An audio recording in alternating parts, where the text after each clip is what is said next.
Welcome back to Senior Choices. I'm your host, Brent Veasey. We can't forget about our great show music provided by the Silverman Sound Studio and Shane Ivers at silvermansoundstudio.com. This website has royalty-free music available for download and use. All they ask is that you mention them, like I am right now, after you use them, and how they are supported by donations made on the website. It's a great resource with some great music options available, so please check it out and support it. So, as part of all of this, everybody, in Washington has been focused on spending, right? As part of this discussion that we've been having about our continuing resolutions and funding the government and all that good stuff. Spending. Now, there's been something happening that's it's very interesting. And it's not unheard of, but something going on with our bond market. And remember, when we have a deficit in our government budget, we offset that deficit with the ability to sell Treasury bonds. That's how it works, okay? We offer Treasury bonds to the world. People, whoever they are, buy them, 10-year, 20-year, 30-year, whatever they are. And then that money from that purchase is what is used to help the government meet its obligations, okay? That's how we actually are able to spend more than we actually take in from a regular basis. Okay? Now, a couple of interesting things was revealed over the last few days. One was a study showing that we now have a deficit of tax collection that's around $370 billion. Why is that a big deal? Because that's back to kind of being normal instead of being $600 billion, supposedly, which is what it kind of was, which I didn't even know. Did you know that we were short and had not been getting about $650 billion of tax payments from people that owed taxes but didn't pay yet over 2021? Did you know that? I didn't know that. I didn't know that it was that big of a deal. So the government has $650 billion of tax investment opportunity there if they can just go and get it. So why don't we go and get it, right? Why don't we go and get it? Well, because then you're going to have to get the IRS going, and then that's bad, and we don't want to do that because the IRS is evil and horrible. So it doesn't matter that the people owe the money. We just can't go and get it. We don't want to go and get it. So immediately, we would be able to cut the deficit by a third, probably, maybe even half, depending on which version of the deficit you're looking at, as far as the calculations go. If we would just go and collect the outstanding tax payments that people owe, which is getting close to, over 2 years, close to $750 to $900 billion out there. Interesting, isn't it? If we would just be able to go and have people pay what they owe. It's a new novel concept. New concept, even. So there's that. But the other interesting thing that's happening out there is going on in the bond market itself. And in the bond market, the whole reason you get a bond is because you're guaranteed a yield. Okay, a yield. And that's basically a payment back to you, which is an interest rate based on the amount of the Treasury bill face value. Okay. So if it's a $100 T-bill, 30 years, then you're going to be guaranteed X percent every month interest being added back onto it as payment. That's how it's supposed to work. And that's how it has been working. Okay. Now, remember, we've talked about this a little bit on the show regarding the bank problems. Okay, remember when the banks were having problems and liquidity problems, and you had a couple of them go under, okay? And the reason they went under was because the asset, the largest asset they had, was becoming worthless. And that asset was Treasury bills. And the reason those Treasury bills were becoming worthless was because the government was issuing more Treasury bills at a higher percentage yield than those that the banks had.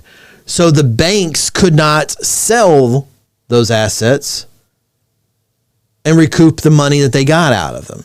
They paid for them. They had to suffer a loss. Now, the government ended up going and coming up with a methodology to be able to give the banks something, 60, 70 cents on the dollar for the amount of investment that they had made on those Treasury bills. Okay. So they did find a way to do that. But all of this was happening because the yields, the interest rates on the Treasury bills were rising as the interest rates rise. Okay. The prime rate goes up, all interest rates go up, especially mortgage rates, which is why we have mortgage rates that are now close to 8%. Okay. The prime is about 5.5%. Interest rates are about 2.5% more than that. That's what we got. So the yields on the Treasury bills are kind of going up the same way. Okay.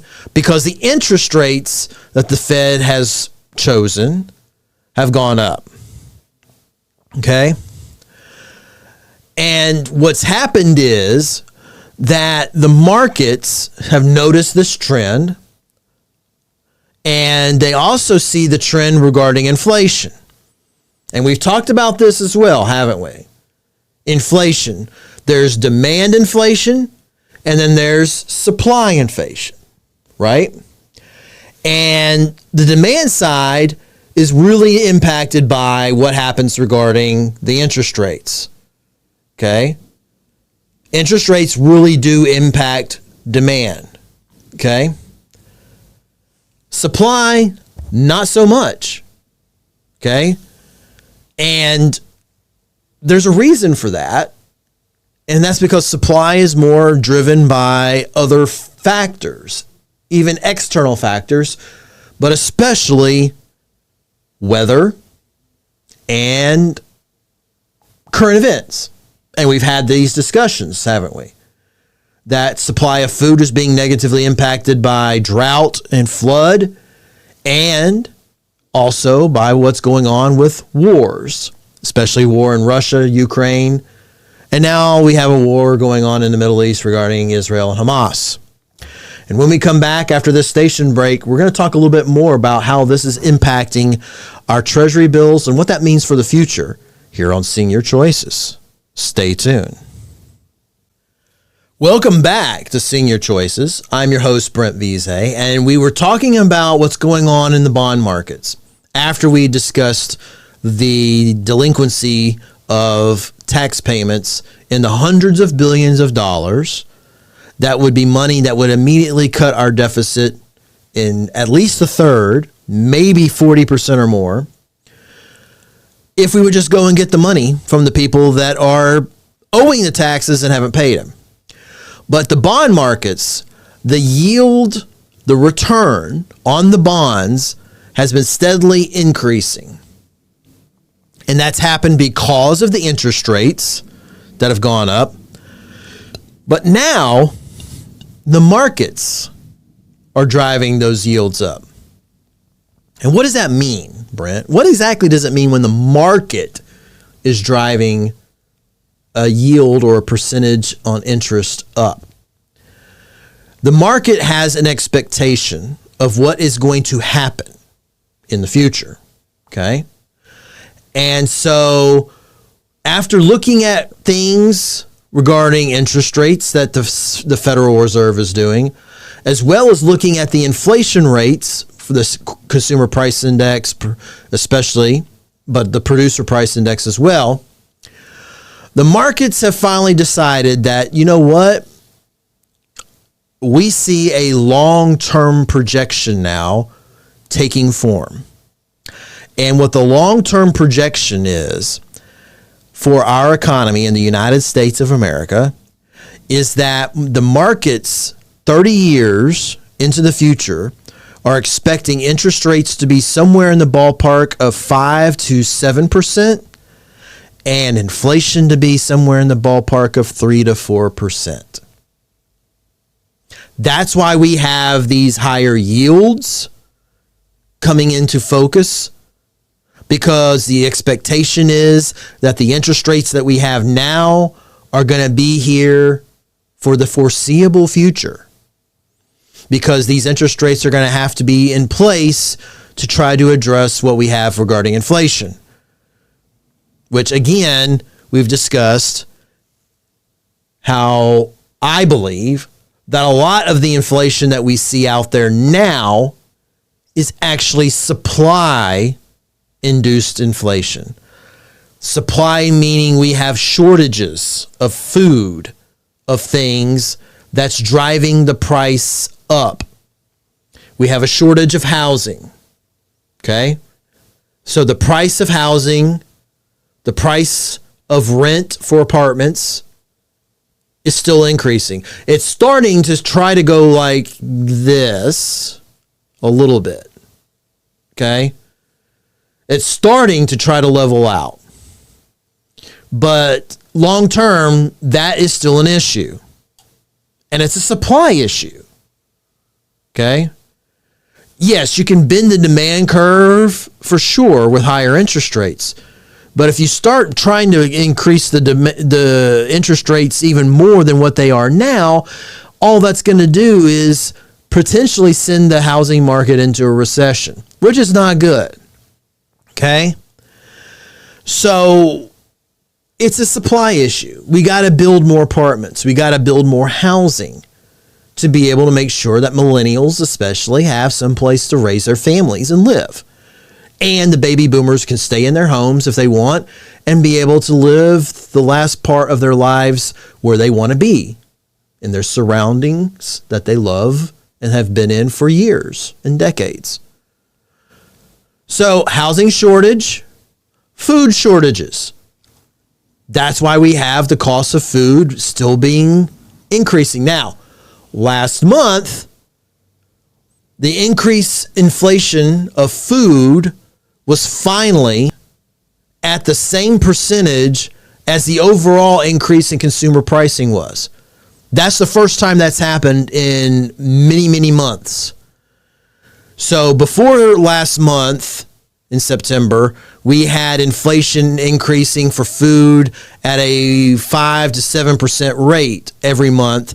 And then the overall consumer prices were still in the ballpark of 3.5% to 4%, maybe even a little bit lower. Now, those two numbers were kind of matching, and we have the ability of food prices to match what the overall economy was for inflation. So that's a positive sign. Whether it's going to continue or not, don't know for sure. Okay, because you never know when we're going to have another weather incident that's going to knock out something, or if we're going to have another war that's going to knock out something. Okay? But the bond markets are now setting in that they expect long term that our interest rates are going to be somewhere in the ballpark of 5 to 7% or 5 to 6%, excuse me. And then inflation is going to be somewhere in the ballpark of 3 to 4%. Now, I believe on previous shows that I have mentioned that once upon a time in the United States, going back into the 1970s, especially the 1980s and 90s, that a full economy in equilibrium, okay, a free market economy in equilibrium was an economy where you had basically 3 to 4% inflation and 5 to 6% interest rates. Okay? And I said, that's really where we should be going, because that's where we were. It's only been in the last 2 decades where we've had issues with basically free money popping up to do things.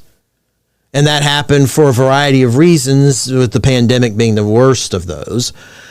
But it's been borrowing trouble for the long and short of it.